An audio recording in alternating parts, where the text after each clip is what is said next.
and blessings and a whole lot of love.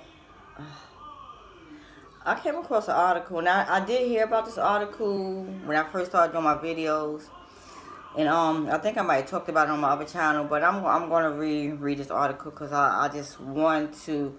This is just the point what I'm saying. When we don't love ourselves as a woman, we make dumb choices, really dumb choices, and it's one thing to make a dumb choice, an irresponsible choice when it comes to yourself, but to bring babies into this world out of these situations is just so selfish. Meet the 4 prison guards who were impregnated by a black gorilla family inmate Tavon White while he was in jail. Black gorilla family leader Tavon White was able to run an illegal operation while serving time in the Baltimore City Detention Center. White and his crew sold drugs, weapons, and other contraband while in jail. According to the Baltimore Sun, one BFG inmate took a photo holding Grey Goose vodka, shrimp, and champagne while in the cell. Prosecutors claim White and his gang made up to $16,000 per month, way more than I'm making working as a teacher, and as a $10 bag of marijuana would cost $50 in jail. So they basically was selling marijuana, but the operation was aided by several guards who allowed the contraband to enter the jail.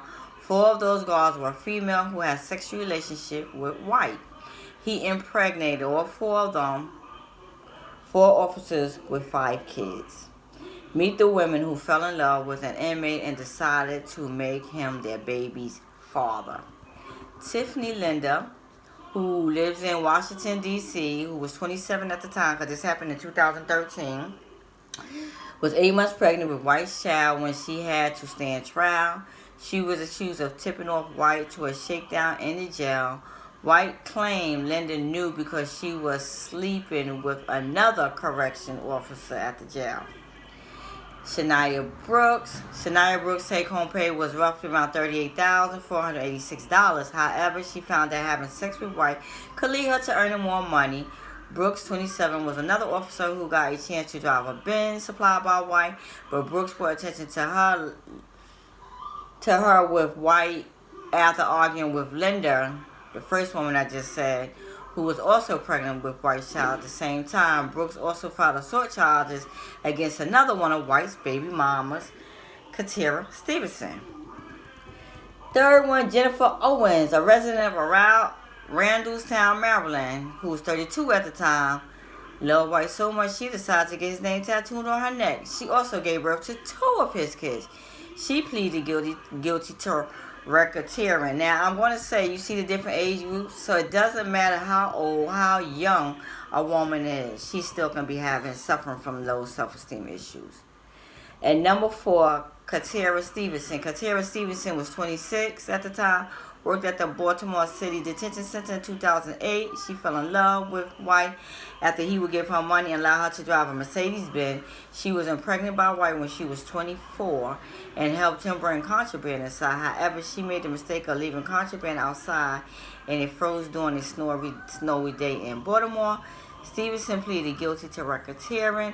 White eventually received a reduced sentence of 12 years in prison after testifying against other members of the BGF. So all these women had a decent paying job, decided that they wasn't grateful for their decent paying job, decided to go ahead and sleep with this inmate, help him bring in contraband, get pregnant by him because they was not responsible enough to use protection. Now, I understand, some women are materialistic and they want more money and they want to be able to drive these luxury cars and live this luxury lifestyle.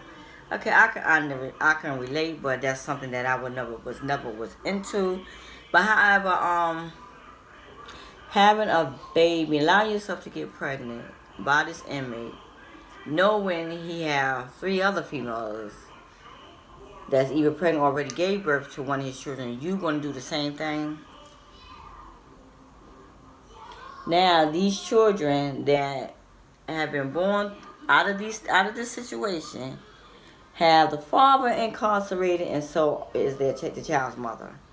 So what kind of life does this child now have? Who's raising these children? Are these children in good homes? Are they receiving the proper love and nurturing that they need in order to become productive citizens and thrive and grow and evolve as they grow? It's one thing to be stupid to have a relationship with an inmate while you working at a facility, but I think it's just damn right selfish to not irresponsible to get pregnant, let alone selfish to bring that child to term. And I'm not saying they should have got an abortion, but I'm saying they should have protected themselves so that they don't get pregnant. Because now your child or children doesn't have a mother or a father. Was that fair to the child? No, it wasn't. And this is what I'm saying, when we don't love ourselves, we are willing to engage in anything with a man because we don't love ourselves. Had they been grateful for the money that they was making, had they had a plan to better their lives, get more education, do what they need so they can bring more money, no, they want that fast money. It was basically like they was prostitutes. Basically, you give him sex and he give you money and cars. That's basically what they were doing, prostituting themselves in my eyes. But to each his own, God is idea.